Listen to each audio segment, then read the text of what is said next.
Waves media తెలుగుకి స్వాగతం. భారత రాజ్యాంగ నిర్మాత, సామాజిక న్యాయ యోధుడు doctor Babasaheb B R Ambedkar 1927 December 25న మహద్లో మనుధర్మ శాస్త్రాన్ని దహనం చేసి కుల వ్యవస్థ, అసమానతలు, అణిచివేతను వ్యతిరేకంగా చారిత్రక పోరాటానికి నాంది పలికిన రోజున పురస్కరించుకుని గురువారం కాకినాడలో రిపబ్లికన్ పార్టీ ఆఫ్ ఇండియా ఆధ్వర్యంలో ఘనమైన నిరసన కార్యక్రమం నిర్వహించారు. ఈ కార్యక్రమానికి అంబేద్కర్ యువజన సంఘం నాయకులు Kashi Saidhan, K Satti, Satvik, Peddanani, D Prasad, D Vinay, B Kiran Raju, Adur, M Narasimha, Padala Kiran Kumar, Deepti Shaik Kareemulla, B Sai Suresh Kumar, Satish Raj Kumar, Siva Gangadhar Babu, Mustafa, G Satish, Ramarao, Mari K Ashok, Bunny Chandukumar, Gangadhar, Arjun, Madhu, Sarath Kumar, Satya, Konda Veerababu, Prasad, Ramesh, Sagar, Dharmaraju, Balu, Nani, Kakinada RBI Ambedkar కార్యాలయం వద్ద ఏర్పాటు చేసిన డాక్టర్ బిఆర్ అంబేద్కర్ విగ్రహం చెంత పార్టీ రాష్ట్ర అధ్యక్షులు డాక్టర్ పిట్టా వరప్రసాద్ నాయకత్వంలో పార్టీ కార్యకర్తలు అంబేద్కర్ రైట్లు, దళిత బహుజన వర్గాల ప్రతినిధుల సమక్షంలో మనుధర్మ శాస్త్రాన్ని ప్రతీకాత్మకంగా దహనం చేశారు. ఈ సందర్భంగా డాక్టర్ పిట్టా వరప్రసాద్ మాట్లాడుతూ, మనుధర్మ శాస్త్రం భారత సమాజంలో కుల వ్యవస్థను శాసనబద్ధం చేసిన అణిచివేత గ్రంథం. సమానత్వం, స్వేచ్ఛ, సోదరభావం అనే రాజ్యాంగ విలువలను ఇది పూర్తిగా విరుద్ధం. అందుకే అంబేద్కర్ మనుధర్మ శాస్త్రాన్ని తిరస్కరించారు. మనం కూడా అదే బాటలో నడిచి మనువాదానికి వ్యతిరేకంగా ఉద్యమాన్ని మరింత ఉధృతం చేయాలి అని పిలుపునిచ్చారు.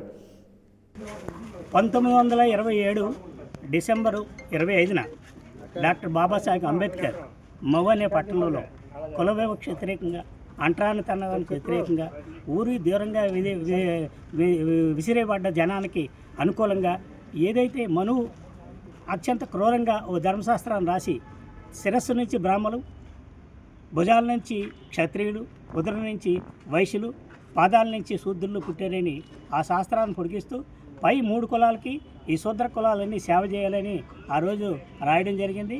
కాలక్రమేణా కొంతమంది శూద్రులుగా ఉన్నటువంటి రెడ్లు డబ్బులు సంపాదించుకొని, చౌదరీలు డబ్బులు సంపాదించుకొని, భూములు సంపాదించుకొని, కాపులు భూములు సంపాదించుకొని అగ్రవర్ణాల జాబితాలో జాయిన్ అయిపోయారు.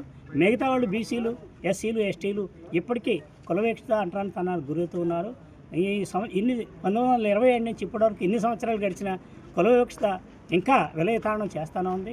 అనేక రూపాల్లో ఆ విలయతాండం కొనసాగుతూనే ఉంది. దళిత మహిళలపై అత్యాచారాలు పెరిగిపోతూ ఉన్నాయి.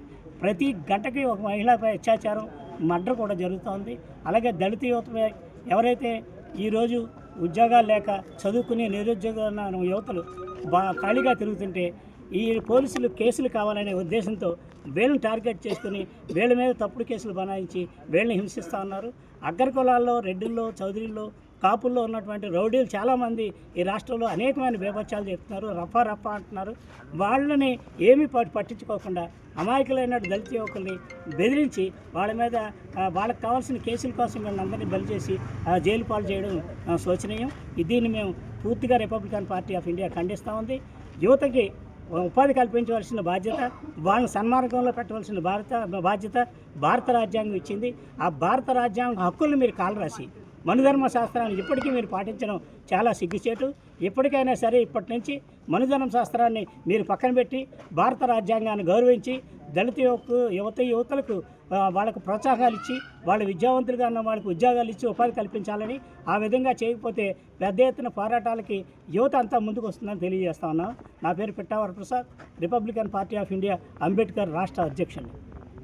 అంబేద్కర్ దారి పయనించాలని అనుకుంటున్నాను. నా దారి హింసావరం కాకుండా శాంతియుతంగా నేను పోరాడి నా ప్రజలకి నా లాంటి బాధపడ్డ చాలా మంది ఉన్నారు. వారందరి గురించి పోరాడతానని, వాళ్ళందరి గురించి నేను నిరంతరం కృషి చేస్తానని నా పెద్దవాళ్ళు పిట్టా వరప్రసాద్ గారు వీరందరితోటి వారి దారంట మేము నడుస్తాం, అంబేద్కర్ దారంట మేము నడుస్తామని ప్రజలందరికీ తెలియజేసుకుంటున్నాం. అంటరానితనానికి వ్యతిరేకంగా, కులవివక్షకు వ్యతిరేకంగా, సమాజానికి దూరంగా ఉన్నటువంటి చర్యలకు వ్యతిరేకంగా 1927 డిసెంబర్ 25న డాక్టర్ బిఆర్ అంబేద్కర్ ఈ వివక్షతలకు కలచెందింది. దీనికి మూలం మను అని. ఆ మను ధర్మశాస్త్రమే ఈ విధంగా మనుషులను వేరు చేస్తుందని, దాన్ని మేము ఒప్పుకోము, సహించమని ఆ రోజు ఆయన మౌపట్నంలో ఆ మనుస్మృతిని దహనం చేశారు. అప్పటి నుంచి కూడా ప్రతి సంవత్సరం అంబేద్కర్ వాదులు దేశవ్యాప్తంగా ఈ రోజున మనుస్మృతిని దహనం చేస్తూ ఉన్నారు. అందులో భాగంగానే ఈరోజు రిపబ్లికన్ పార్టీ ఆఫ్ ఇండియా ఆధ్వర్యంలో రిపబ్లికన్ పార్టీ ఆఫ్ ఇండియా ఏర్పాటు చేసిన విగ్రహం సాక్షిగా ఈరోజు మనుధర్మ శాస్త్రాన్ని దహనం చేయడం జరిగింది. ఈరోజు 1927 నుంచి ఇప్పటికీ శతాబ్దాలు గడిచిపోయినా ఇంకా అంటరానితనం, కులవేక్షత కొనసాగుతూనే ఉంది. దేశంలో ఎక్కడ నివురుగప్పు నీరులాగా పైకి కనిపించిన వివక్ష కొంత, ప్రత్యక్షంగా కనిపించే వివక్ష కొంత జరుగుతూ ఉంది. ఇప్పటికీ కూడా మహిళల మీద దాడులు జరుగుతున్నాయి, అత్యాచారాలు పెరిగిపోతున్నాయి. దళిత మహిళల్ని విచక్షణారహితంగా చంపేస్తూ ఉన్నారు. దళిత యువకుల మీద ఆ తప్పుడు ఆరోపణలు, తప్పుడు కేసులు పెట్టి వాళ్ళని వేధిస్తూ ఉన్నారు, చంపేస్తూ ఉన్నారు. అయినా సరే ప్రభుత్వాలు ఆ మనుధర్మ శాస్త్రానికే ఒత్తాసు పలుకుతున్నాయి తప్పించి భారత రాజ్యాంగాన్ని ఏ విధంగానూ గౌరవించట్లేదని ఇప్పటికీ మేము మనస్తాపం చెందుతూ ఉన్నాం. ఇప్పటి నుంచైనా సరే భారత రాజ్యాంగాన్ని అమలు చేసి మనుధర్మ శాస్త్రాన్ని కోకటి పెగిలించాలని, ఆ విధంగా యువత మహిళలు చైతన్యవంతులై వివక్షతను ఎదుర్కోవడానికే భాగంగా ఈరోజు ఈ కార్యక్రమం చేపట్టడం జరిగింది. ఈరోజు యువకులు చాలామంది నిరక్షరాస్యులుగా ఉన్నారు, చదువుకున్నారు, వాళ్ళకు ఉద్యోగాలు లేవు, నిరుద్యోగంతో చాలా బాధపడుతున్నారు. అలాంటి వాళ్ళ మీద తప్పుడు కేసులు బనాయించి వాళ్ళని రౌడీలుగాను, గోండాలుగాను, లేకపోతే గంజాయి బ్యాచ్గాను చిత్రీకరించడం చాలా శోచనీయం. ఎక్కడైనా సరే రౌడీలుగా ఉన్నటువంటి అగ్రకులాల్లో ఉన్న రౌడీల్ని వాళ్ళు కబ్జాలు చేస్తున్నా, రేపులు చేస్తున్నా, దౌర్జన్యాలు చేస్తున్నా పట్టించుకునేటువంటి ప్రభుత్వం ఎస్సీల్లో ఎవరైనా కాస్త అల్లరిచిల్లరగా ఉన్నటువంటి వాళ్ళ మీద పీడీ యాక్ట్ పెడతామని, గంజాయి కేసులు పెడతామని బెదిరించి ఈ విధంగా చేయడం కరెక్ట్ కాదు. ఎవరు ఎటువంటి వాళ్ళో తెలుసుకోవాలి. అమాయకుల మీద మీకు కేసులు కావాలని అమాయకుల మీద కేసులు పెట్టి వాళ్ళని వేధిస్తాం, హింసిస్తామంటే మాత్రం సహించేది లేదని ఈ సందర్భంగా ప్రభుత్వానికి ఒక హెచ్చరిక తెలియజేస్తా ఉన్నాం.